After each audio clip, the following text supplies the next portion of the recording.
My wife said, "My ex will be at the office party. Don't make it awkward." I smiled. Of course, I'll be on my best behavior. What she didn't know was that I had already met her ex at the bank, and the conversation we had there changed everything that night. I'm a 32-year-old guy, married for 4 years to my wife Sarah. We met in college, dated for 3 years before tying the knot, and I genuinely thought we had something solid. She works in marketing at a mid-sized tech company downtown, and I'm in commercial real estate. We're comfortable, not rich, but we've built a decent life together. Or so I thought. About 3 weeks ago, Sarah mentioned her company's annual holiday party. It's always a big deal. Open bar, fancy venue, the works. She seemed a little nervous when she brought it up over dinner one Tuesday night. "So, the office party is on the 15th, she said, pushing her pasta around her plate. "I just want to give you a heads up. Marcus will be there." Marcus, her ex-boyfriend from before we met. I knew about him in the abstract way you know about your partner's past. Names, vague timelines, nothing detailed. They dated for about 2 years in their mid-20s, broke up, and that was supposedly that. "Okay," I said. "Why are you telling me this?" "I just don't want it to be awkward." He joined the company about 6 months ago. Different department. We barely interact, but he'll obviously be at the party. "Sarah, I'm a grown man. I'm not going to make a scene at your work event because your ex is there." She smiled, relieved. "I know. I just wanted to be upfront about it." I told her it was fine, and honestly, at that moment, I meant it.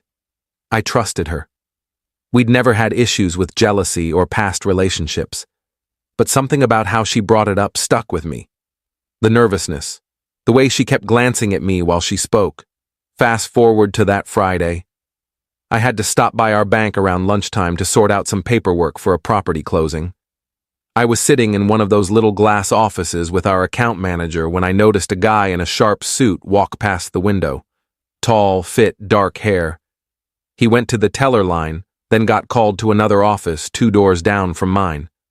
I didn't think anything of it until I was leaving 20 minutes later. As I walked past that office, I heard the banker say, "All right, Mr. Donovan, everything looks good with the transfer. That's $47,000 moved to the joint account, ending in 3849. I froze. Not because of the amount, people move money all the time, but because I saw his face clearly through the glass.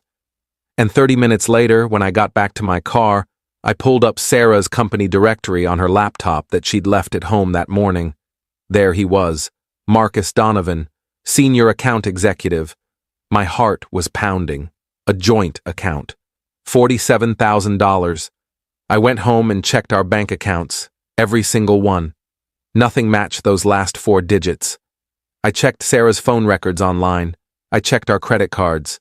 I didn't find anything immediately obvious, but that number, 3849, was burned into my brain. I didn't say anything to Sarah that weekend. I played it cool. We watched movies, went out for brunch on Saturday, normal stuff. But I was watching her differently now. The way she checked her phone, the way she'd smile at random texts. Things I'd never paid attention to before suddenly felt loaded with meaning. Monday morning, I did something I'm not proud of. I waited until Sarah left for work. Then I went through her home office. I found her old laptop, the one she used before her company issued her a new one last year. It still had charge. I opened it up, and it logged in automatically. Her email was still synced. I went back 6 months, right around when Marcus joined her company. I found it almost immediately, an email chain between them. It started professional enough, welcome to the team type stuff. But by the 3rd week, the tone shifted. Marcus, it's crazy seeing you again after all these years. You look even better than I remember. Sarah, stop it.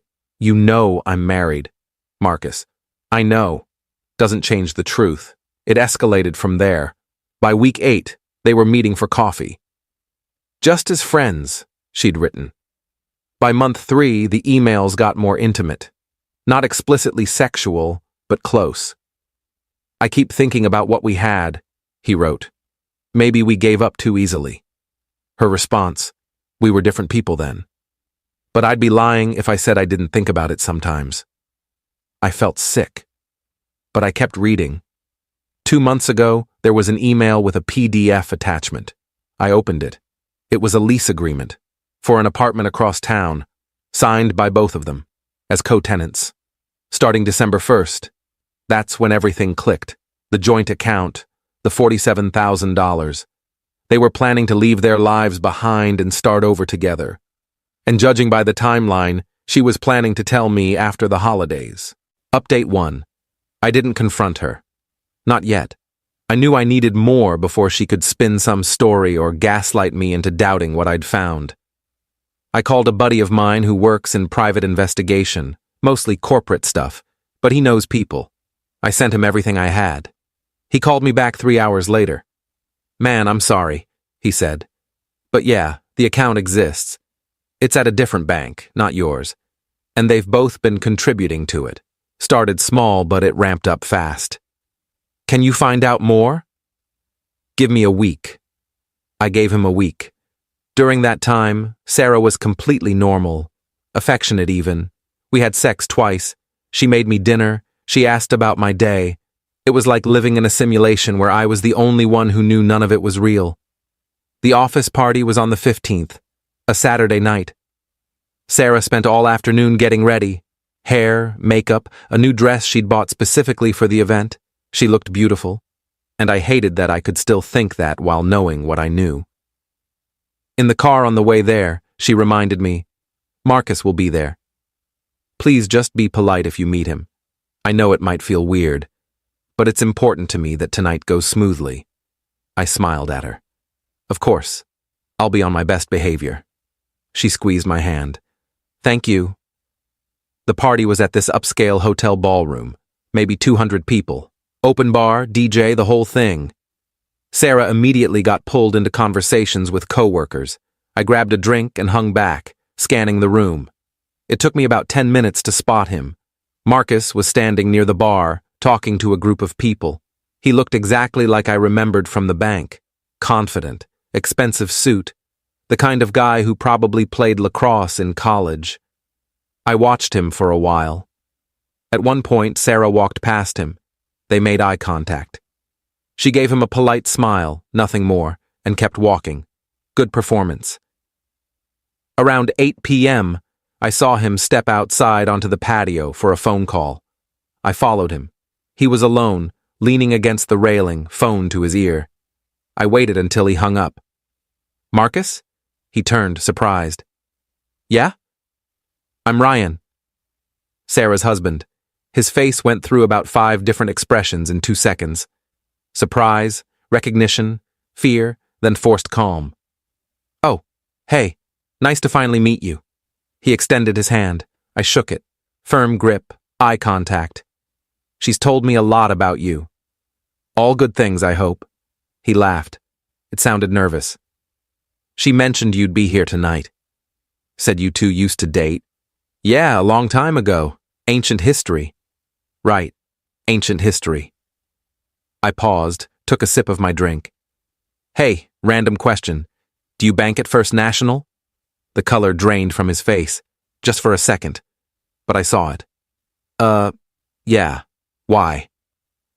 "I thought I saw you there last Friday." "I was in for some paperwork. Small world, right?" "Yeah. Small world." He was trying to play it cool, but his voice was tight. "I couldn't help but overhear you were moving some money around." "Something like 47 grand? That's a big transfer." His jaw clenched. "That's private." "Of course." "I'm not trying to pry, just making conversation."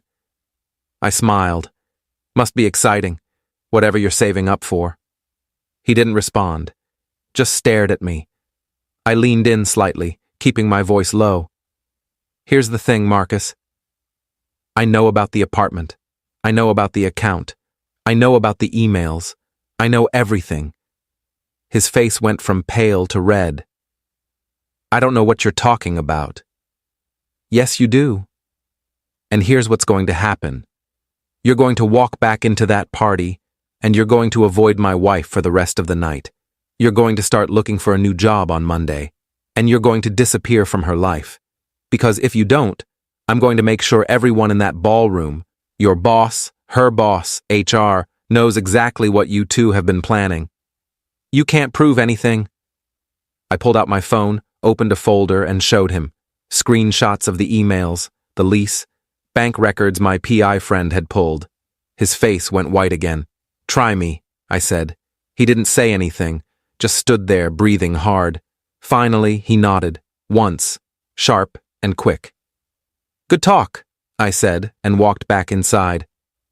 Update 2. The rest of the party was surreal. I kept my distance from Marcus, and he kept his from Sarah. She didn't seem to notice anything was off. Around 10 p.m., she found me near the bar, a little tipsy, laughing with some of her co-workers. "Having fun?" she asked, sliding her arm around my waist. "Yeah, it's a great party. Your company knows how to throw an event. Did you meet Marcus?" "Briefly. Seemed like a nice guy." She smiled, relieved. "Good. I'm glad tonight went smoothly. We left around 11. In the car, she was chatty, relaxed. She had no idea. When we got home, she kissed me goodnight and passed out almost immediately. I stayed up until 3 a.m., staring at the ceiling, trying to figure out my next move. Monday morning, I called a divorce attorney. Consultation was scheduled for Wednesday. I also called my PI buddy and asked him to keep digging. I wanted everything documented in case this got ugly. Tuesday night, Sarah got a call around 7 p.m. She answered in the living room, and I could hear her voice go from casual to tense in seconds. "What do you mean you're leaving? Marcus, wait." "No, we had a plan. What happened?" She walked into the bedroom and closed the door. I pressed my ear against it. "You can't just quit. We've been planning this for months. What did he say to you? Marcus, answer me." Silence. Then I heard her start crying. Soft at first, then harder. I walked away and sat on the couch. About 10 minutes later, she came out, face blotchy, eyes red. "Everything okay?" I asked. "Yeah, just some drama at work." She wiped her eyes and went to the kitchen. I didn't push it. Update 3. Wednesday, I met with the attorney, showed him everything. He said I had a solid case, especially with the financial planning for the affair. He advised me to file soon before she could move assets around or change the narrative. Thursday morning, I got a call from my PI. "You're going to want to hear this. Marcus didn't just quit. He's leaving the state. Put in his notice on Monday, effective immediately. Told his company it was a family emergency. He's moving back to Oregon." "Are you serious?" "Dead serious, he's running. And get this, he withdrew his half of the joint account. All of it. Sarah's portion is still sitting there." I almost laughed. He'd bailed. Completely. Left her holding the bag. That night, I sat Sarah down. She knew something was coming. I could see it in her face. "We need to talk," I said. "About what?" "About Marcus. About the apartment. About the $47,000 in an account I don't have access to." Her face crumbled. No denial. No surprise. Just tears. "How did you—" "It doesn't matter how I know. What matters is that I do." She tried to explain. Said it started as just coffee. That she never meant for it to go that far. That she was confused. That Marcus made her feel like she did when she was younger. That she hadn't decided anything for sure yet. I stopped her. "You signed a lease, Sarah. You moved money. You lied to my face for months.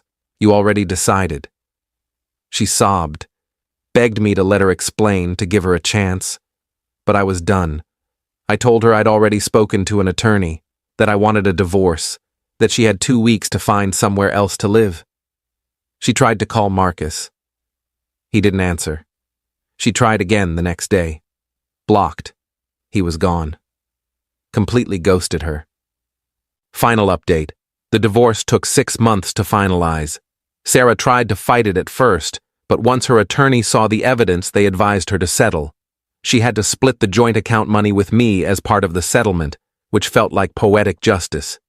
She moved in with a friend and eventually got her own place. I heard through mutual acquaintances that Marcus never came back. He's somewhere in Portland now, working for a startup. Sarah's still at the same company, but from what I understand, people found out about the affair.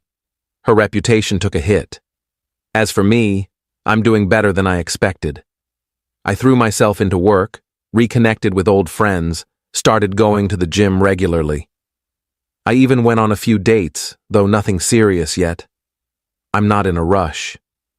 Looking back, the weirdest part is how normal everything seemed right up until it wasn't.